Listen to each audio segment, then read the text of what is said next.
নতুন সরকার ক্ষমতায় আসার পর ১৯ মাস না কাটতেই ক্ষুব্ধ একদা পরিবর্তনপন্থী বুদ্ধিজীবীদের একাংশ। শিক্ষাঙ্গনে হিংসা, সংবাদ মাধ্যমকে ফতোয়া, আইন শৃঙ্খলা পরিস্থিতির অবনতি, সমসাময়িক সব বিষয়ে মুখ খুলেছেন তারা, সরব হয়েছেন প্রতিবাদে।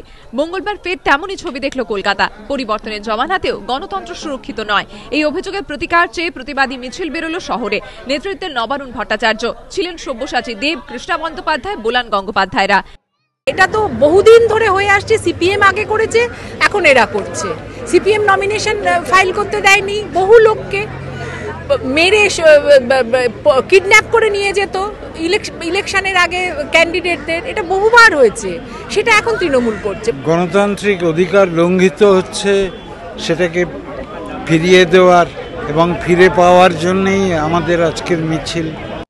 দুপুর ১:৩০ থেকে ২:৩০, ঘণ্টাখানেক মিছিলের রেশ থাকলো কলেজ স্কোয়ার থেকে শিয়ালদহ। ব্যস্ত কাজের দিনে কিছুটা থমকে থাকলো যানবাহন, নাকাল হতে হলো সাধারণ মানুষকে। হিন্দোলদের রিপোর্ট, এবিপি আনন্দ, কলকাতা।